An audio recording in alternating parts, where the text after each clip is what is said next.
భగవన్నామం పలకడం అనేటటువంటిది అంత గొప్పది. భగవన్నామం పలకడానికి భగవంతుడి పేరే పెట్టి పిలవాలని నియమం లేదు. బిడ్డ పేరు పెట్టి పిలిచిననైన విశ్రామ కేళినైన పద్య గజ్జ గీత భావార్థములనైన కమలనయన తలుప కలుషహారం. కొడుక్కి పేరు పెట్టుకున్నాడు నారాయణ అని అజామీలుడు, కాబట్టి పిలుస్తూ ఉంటాడు నారాయణ నారాయణ నారాయణ అంటుంటాడు. బిడ్డ పేరు పెట్టి పిలిచిననైన విశ్రామ కేళినైన, ఏదో ఖాళీ ఉన్నప్పుడు ఆడుకుంటున్నారు. మీ పక్షానికి రాముడిని పేరు, మా పక్షానికి కృష్ణుడిని పేరు. మీ వేపున్న వాళ్ళు లక్ష్మణ భరత శత్రుఘ్నులు, జాంబవంతుడు, సుగ్రీవుడు. మా వేపున్న వాళ్ళు అనిరుద్ధుడు, బలరాముడు, ఇలాంటి వాళ్ళందరూ మా వేపు. ఇప్పుడు ఆ పేర్లు పెట్టుకుని ఆడుకున్నారు. విశ్రామ కేళినైన, ఆడుకునేటప్పుడు భగవన్నామని చెప్పినా సరే, పద్య గజ్జ గీత భావార్థములనైన, ఓ పద్యం చెప్పుకున్నావు అందులో ఏదో భగవన్నామం ఉంది, ఓ పాట పాడావు భగవన్నామం ఉంది, ఓ వచనం చదివావు భగవన్నామం ఉంది, ఓ భావం లోపలికి వచ్చింది భగవన్నామం ఉంది, చాలు తరించిపోతావు. అందుకే పద్య గజ్జ గీత భావార్థములనైన కమలనయను తలుప కలుషహరము. పూర్వం దొంగలందరూ అరణ్యంలోకి వెళ్ళారు, 9 దొంగలు, మంచి గజ దొంగలు. దీని తర్వాత మనం ఏం మాట్లాడుకోకూడదు, ఇప్పుడే మనం మాట్లాడుకుందాం అన్నారు. ఒకడన్నాడు వనీచ రామ వసుచ అహరామ నభయం స్మరామ నదంతరామ.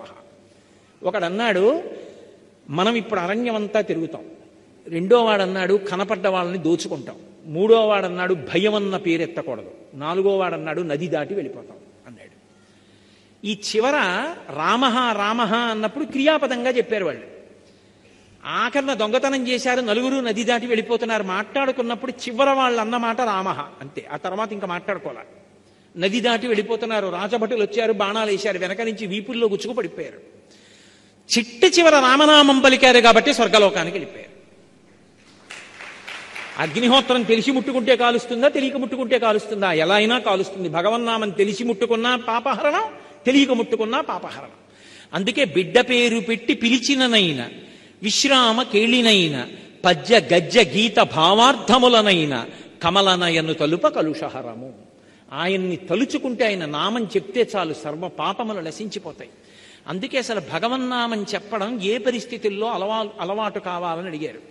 కూలిన చోట, కొట్టబడి కుందిన చోట, మహాజ్వరాదులన్ ప్రీలిన చోట, సర్పముఖ పీడలు పొందిన చోట, ఆర్తులై తూలిన చోట, విష్ణు భవదూరిని పేర్కొని రేని ఆ కాలుని యాతనావితతి కాంచరుపూనరు దుఃఖభావముల్ అన్నారు.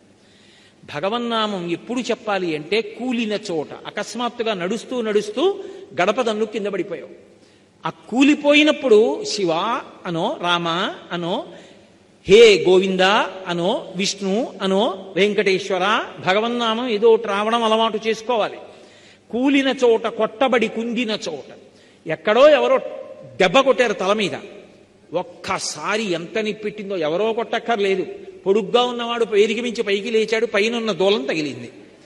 వెంటనే భగవన్నామం గుర్తురావాలి. గోవిందా అనో, అబ్బా శంకరా అనో అనగలగాలి, అలవాటు కావాలి. కొట్టబడి కుందిన చోట, మహజ్వరాదులన్ ప్రీలిన చోట, ఒంటి మీద తెలివి లేకుండా 104 జ్వరం వచ్చి పడిపోయినప్పుడు కూడా నోటి వెంట భగవన్నామం వస్తోందా లేదా చూసుకోగలగాలి. అప్పై దీక్షితారు వారిని దక్షిణ దేశంలో ఓ అరగంట సేపు పిచ్చెక్కే మందు తాగారు.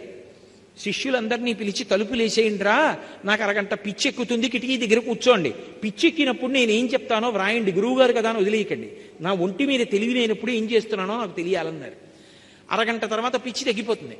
ఆ మందు తాగేశారు, తాళం వేసేశారు, బయట కిటికీలు తెరుచుకు శిష్యులు కూర్చున్నారు. ఆయన ఉన్మత్త స్థితిలో పరమేశ్వరుడి మీద స్తోత్రం చెప్పారు. అదొక అద్భుత గ్రంథం.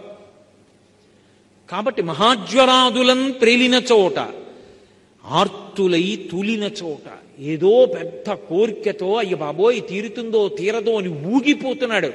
అప్పుడు కూడా భగవన్నామం రావాలి. విష్ణు భవదూరిని పేర్కొని రేని ఆయన నామం పలికితే ఆ కాలుని యాతనావితతి కానరు. యమధర్మరాజు గారు రావడం, పాశాలు వేయడం, రా అనడం, నే రానండం, అటు ఇటు పారిపోవడం, కపవాత పైత్యములు కప్పడం, నొక్కడం, పట్టుకోవడం, ఊడబెరకడం ఉండవు. ఆ కాలుని యాతనావితతి కానరు పూనరు దుఃఖభావముల్. ఏ దుఃఖము ఉండదు, ఆయన కాపాడుతూ ఉంటాడు భగవన్నామని చెప్పిన వాడిని. నరసింహశతక కర్త అందుకే ఒక మాట అంటాడు, ఏమో భగవన్నామం ఇంత గొప్పదని తెలుసుకున్నాను, కానీ పరమేశ్వర ఆఖరణ ప్రాణం పోయే ముందు చెప్పమంటే చెప్పగలనా? నా మనసులో అణుగుతాడా ఆయన? పురాకృతమున కాక సర్వేశ్వరుడు ఎట్లు తోచు మదిన్ మితిలేమి జగముదాల్చిన అతడొక్కడు మనములోన అణిగెడువాడే. అంతటా నిండిపోయిన వాడు ఆఖరణ ప్రాణం పోయే ముందు ఒకటి మనసులోకి వచ్చి పలికిస్తాడా నామం? ఎందుకయ్యా వెర్రి?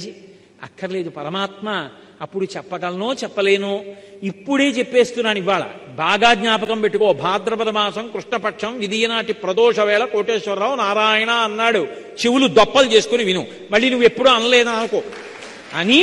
బ్రతికియున్నన్నాళ్ళు నీ భజన తప్పను కాని మరణకాలమునందు మరతునేమో. ఆ వేళ యమదూతల అగ్రహంబున వచ్చి ప్రాణముల్ పెకలించి పట్టునప్పుడు కపవాత పైత్యముల్ కప్పగా శ్రమచేత కంపముద్భవమంది కష్టపడుచు నారాయణాయంచు నా జిహ్వతో నిన్ను పిలుతునో శ్రమచేత పిలువలేనో. నాటికిపుడి నీ నామస్మరణ చేతు చెవినిడవయ్య భూషణ వికాస శ్రీ ధర్మపుర నివాస దుష్ట సంహార నరసింహ దురిత దూరా అంటాడు. ఇప్పుడే అంటున్నాను నారాయణ నారాయణ నారాయణ అని వినవయ్యా.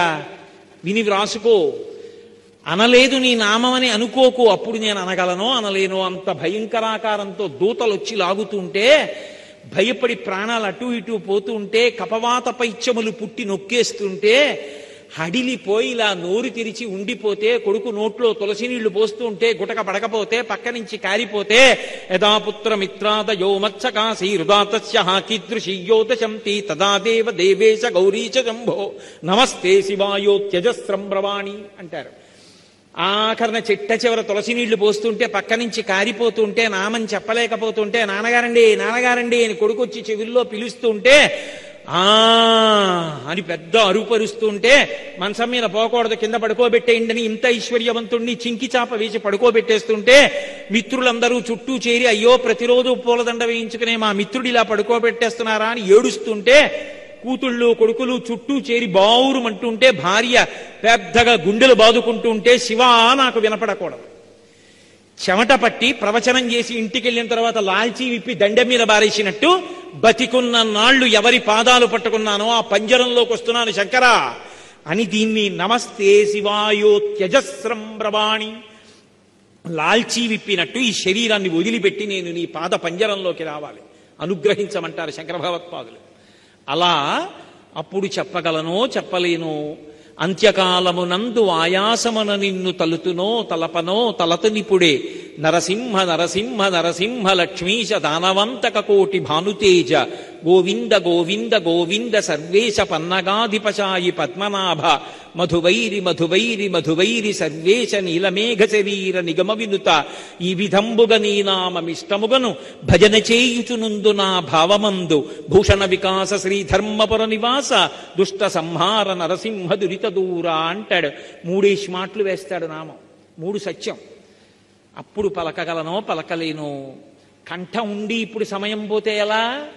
భగవన్నామం చెప్తున్నాను వినవయ్యా అని నిన్ను నమ్ముకున్నాను తండ్రి, తల్లిదండ్రులని ఓ లక్ష్మీనారాయణులారా నన్ను వదిలేయకండి అంటాడు. నీలమేఘశ్యామ నీవె తండ్రివి మాకు కమలవాసిని మమ్ము కన్న తల్లి నీ భక్తవరులంత నిజమైన బంధువుల్ నీ కటాక్షమే మాకనేక ధనము నీ మీది కీర్తనల్ అఖిల ప్రపంచంబు నీ సహాయమే మాకు నిత్య సుఖము తోయజాక్ష నీ పాద తులసిదలము రోగములకు ఔషధము బ్రహ్మరుద్ర వినుత భూషణ వికాస శ్రీధర్మపుర నివాస దుష్ట సంహార నరసింహ దురిత దూరా అని అడిగాడు. ఈశ్వర మీ పాదములు తప్ప మాకింకేం అక్కర్లేదు.